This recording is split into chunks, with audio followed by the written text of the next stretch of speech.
สวัสดีเด้อพ่อแม่พี่น้องเมื่อทุกคนเราพี่น้องที่มีประสิทธิภาพเข้าสู่ปรับกลางไม่หนักเนาะคือว่าบ้านกลางละก็แม่พี่น้องเนาะเรากำลังเดินทางสิเขาไปหมู่บ้านพี่น้องเขาไปสู่เขตชนบทนั่นแหละเอาผู้ชมไปวันนี้เนาะต่อมาก็เจอพบพ่อแล้วเนาะชีวิตการเป็นอยู่ของชาวบ้านมันทุกข์ยากลำบากตัวก็สำเร็จน้อยเป็นไผ่ก็ใส่พัดลมเนี่ยพี่น้อง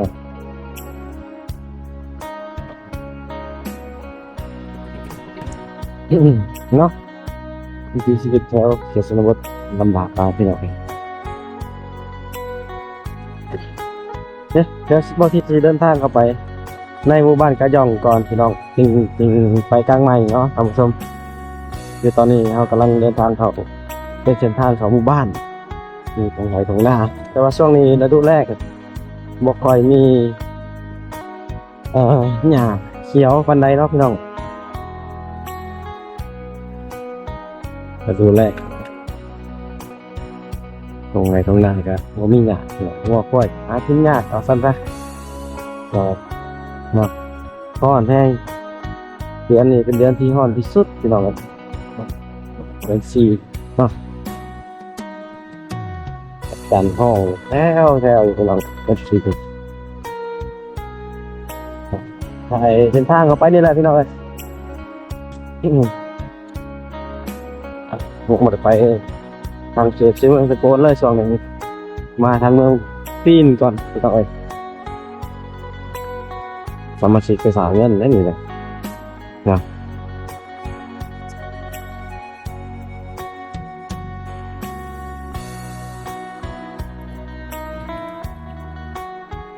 หาเงินบ่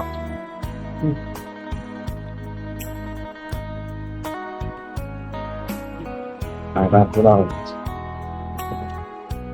เดินทางมาตรงกันท่านผู้ชมเลยเนาะเบิ่งถ่ายเบิ่งหาเบิ่งยากได้เลยมีคนหาถ่ายเส้นทางแบบบอทิศพี่น้องบอทิศมักถ่ายเส้นทางเนี่ยอืมถ่ายการเดินทางเนาะมักแห้งถ่ายการเดินทางพี่น้องเป็นอุปสรรคดีในการเดินทาง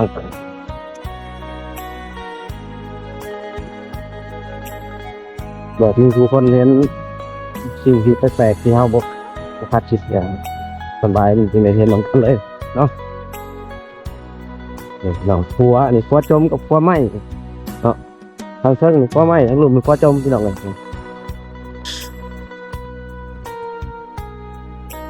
พัวไหมชาวบ้านเพิ่นเฮ็ดเองได้พี่น้องเลยเพิ่นเก็บกัน2บ้านได้เลยเก็บเงินกันแล้วก็ไปซื้อมาอันไปปาดไม้อยู่ผู้มาเฮ็ดครัวพี่น้องเลยเองขึ้นเลย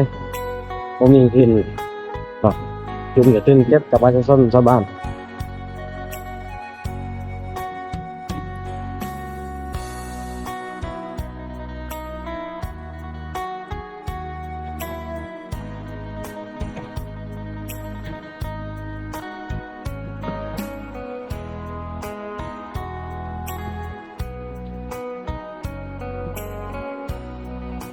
คงไกลเติบพี่น้องยังไม่รอดเลย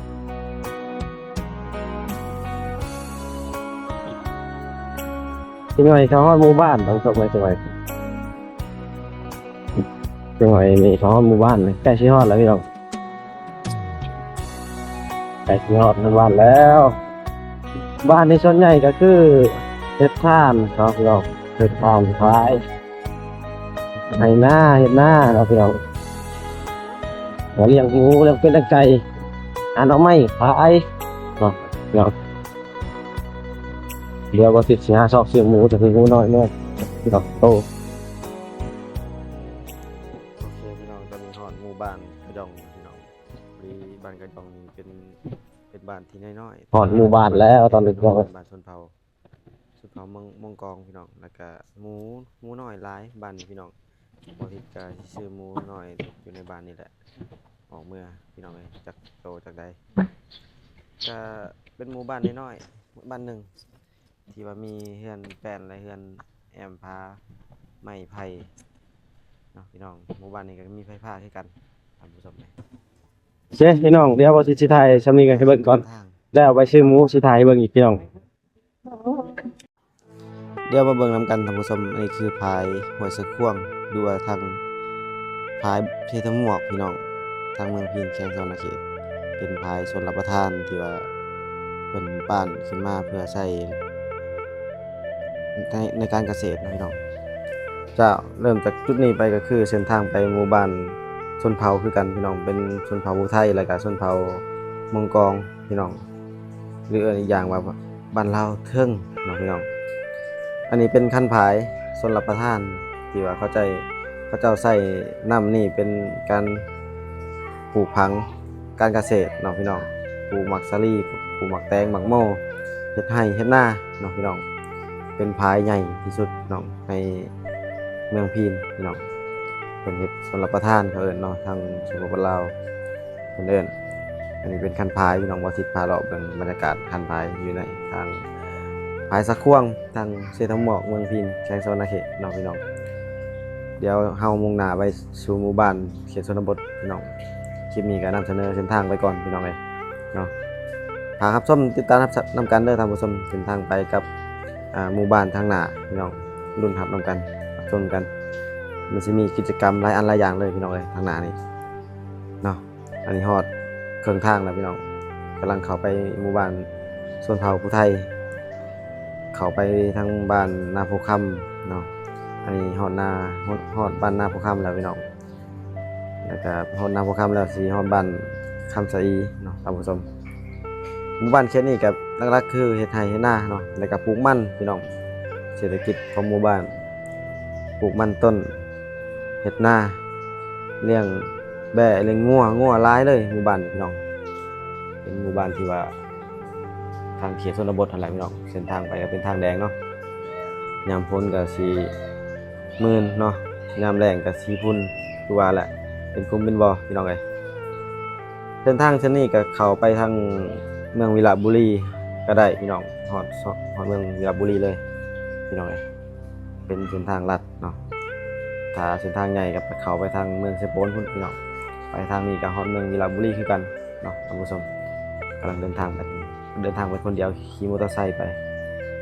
พี่น้องเอ้ยเนาะมาฮอดใกล้สิฮอดหมู่บ้านที่ว่าจุดหมายที่บ่สิไปเฮ็ดเวียกพี่น้องบัดนี้เนาะบ่สิลงไปเวียกนอกพี่น้องลงเฮ็ดเวียกนำชุมชนนำพ่อบ้านนำคณะบ้านนำสมาชิกภายในบ้านบ่เฮ็ดสิฮู้ดีเลยเกี่ยวกับคนท้องถิ่นคนเขตชนบทนิสัยใจคอเขาจะเป็นจังได๋เนาะพี่น้องจริงใจจริงจังเนาะพี่น้องแต่บางคนก็บ่เข้าใจเพราะว่าเขาบ่เข้าโรงเรียนมาก่อนเนาะคลิปนี้สินำเสนอส่ำนี้ก่อนเด้อท่านผู้ชมก็กลับลาไปก่อนสบายดีหมดทุกคนที่เข้ามาชมคลิปบ่ติดจนจบพี่น้องเอ้ยขอขอบใจหลายๆ